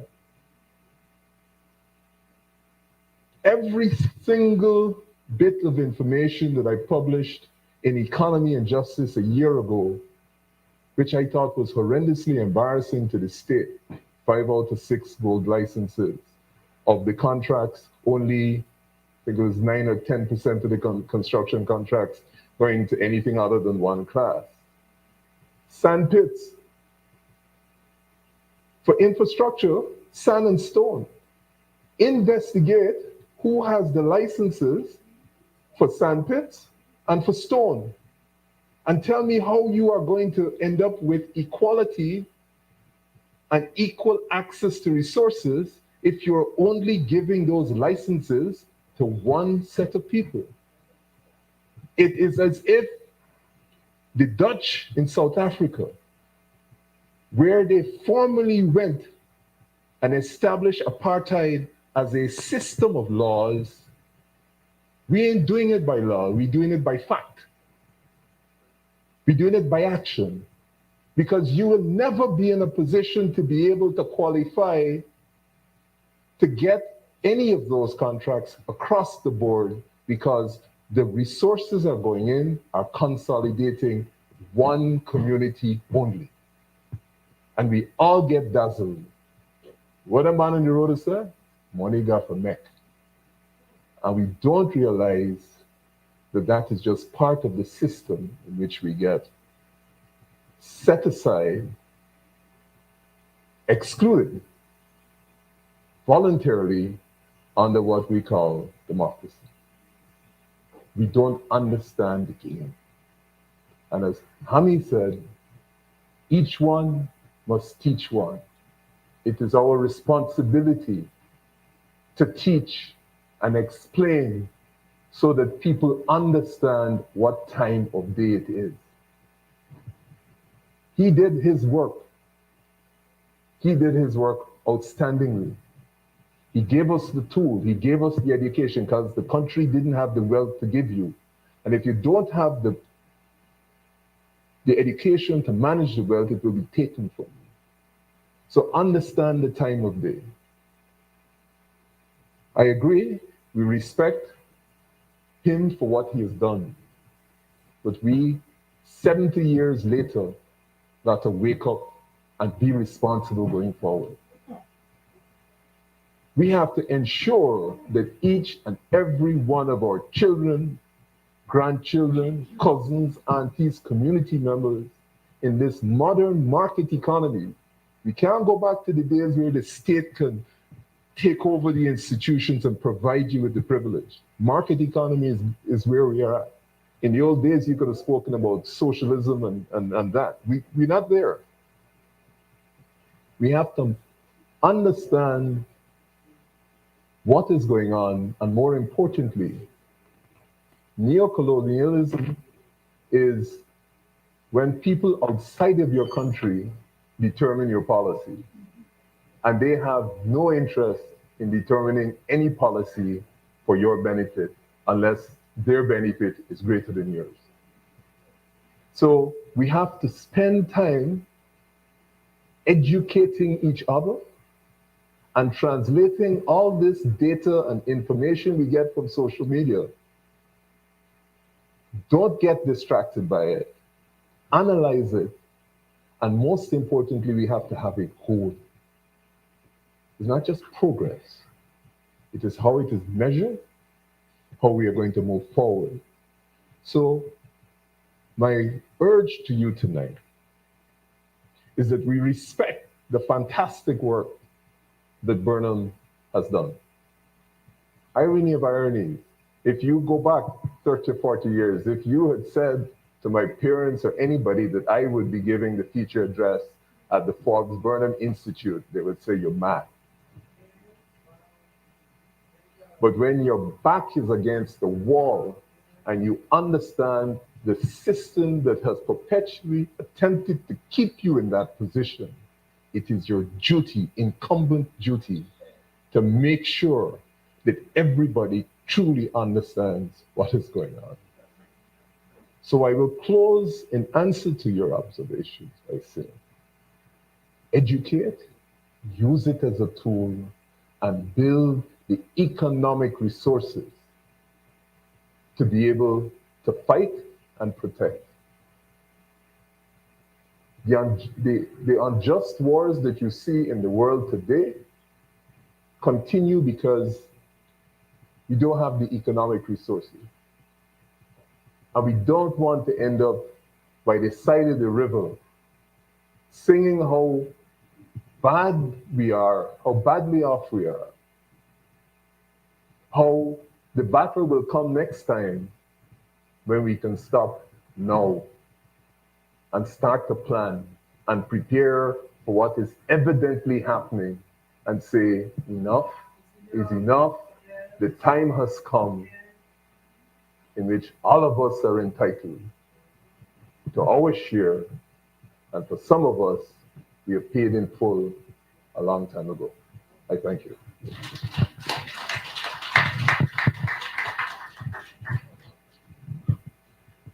Thank you very much, Nigel. There was one question which was asked that is pertinent to the foundation per se. The foundation accepts the argument that there's a need for much more permanency, etc., of the foundation. But there is still insufficient news out there in relation to some degree of permanency, because the foundation, whilst it might not have a big auditorium, it does have a permanent secretariat located in a place called Legacy House for a reason, at 584 High Palm Road, South Rhinefeld Gardens. And we happen to be open on a daily basis from 10 in the morning to 6 in the afternoon. And much of the resource material related to the work of Burnham is available at that place and available to the public at large. So I just thought I would make that known, that there is some presence that could be impactful, and we probably have to do a lot more work to let the public know. But there is a place called the Burnham Foundation that's accessible to the public. May I remind you that today's activity is but the first in a short list, and that tomorrow at 2 p.m., the foundation meets for its annual general meeting at that place which I just referred to, Legacy House, 584 High Palm Road, South Rhinefeld Gardens, just off of Tocqueville Bridge. And you're all welcome to be a part of that gathering so we can start to swell the numbers of the foundation. And membership forms are available in this room at the back. So you can, in fact, take membership even this evening. And once you do that, then we'll have you in our database and you'll be able to be a part of the activities that we are engaged in. While sitting here, Reverend Pierre, who is the pastor of the Kitty Methodist, has sent out the relevant flyer. The supplement flyer is already sent out for the church service on Sunday at 8 a.m. at Kitty Methodist. And you're all invited to commune with us at Kitty Methodist, Sunday, 8 a.m. at the usual annual church service. And Sunday afternoon, well, just for information, more or less, we will have our usual commemorative cycle race, which is scaled down a bit, but still from Carifest Avenue to Belfield and back. All are welcome. One other thing I would wish to say is that we're hoping, coming out of our annual general members meeting this year, we should be launching a think tank. And we have reached out to a number of young people. Think tanks don't have to be too large, so we wouldn't ask everybody to be a member of the think tank. But we certainly hope that during the course of the year to come, the ongoing year, the think tank will start to do its work that will allow us to be able to be far more present in terms of putting the ideas out there, speaking to people, influencing people in their thought processes that will help them to be a part of what has got to be a movement. So colleagues, friends, comrades, thank you very much for your attendance. We understand the realities that we are faced with. We have done a fair amount of publicity to get people here. And we knew what the numbers would be like. That's why we didn't go downstairs. We stayed upstairs. We understand our reality. Suffice to say that there is a substantial number of people who have joined us on social media. So we are not alone. The number is far more than those of us who are sitting here because of those who joined on social media. So once again, thank you very much, colleagues. Look out for us as we continue to do the work that we are doing, and we have not mentioned the work that we're doing here. That wasn't the reason for today's activity, but there are other things which are being done, including our ongoing mentorship scheme among young people. We have a mentorship scheme where we try to work with young people, and our ongoing television program. And in fact, we're hoping this year also to launch our own social media platform so we can be much more active in terms of constantly reaching out to the wider community. Nigel, thank you very much for agreeing to present. I'm quite sure that all who are present will leave understanding why you are the chosen person to make the presentation. And I hope the naysayers themselves would come to some understanding, because there were some people who raised the question today, why Nigel? But Nigel wasn't plucked from the air. Our board sat and discussed and determined that Nigel was one of two persons who we thought would fit the bill. The other one is overseas. And so once Nigel agreed, we did not proceed with the second of the two persons who we think did fit the bill. And undoubtedly, Nigel's presentation has vindicated our decision to have him. And so we are most grateful, Nigel. And I had to say today to some of those naysayers, they don't know things, everything.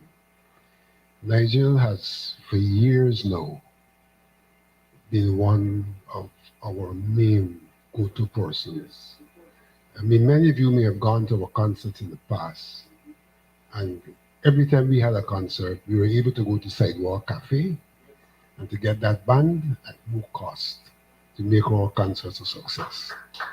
So we know to whom we can turn, and we know who the faithfuls are. Daniel, thank you once again. And forgive me for going on. When we started our mentorship scheme some years ago, we started with a one-on-one mentorship. And even at that time, and this had nothing to do with politics, it had to do with who we are and what resources we thought were available. We asked Nigel and Kathy to be among the individual mentors for our young people. And they did indeed mentor, I think, one or two persons at that time. And this is about 15 years ago.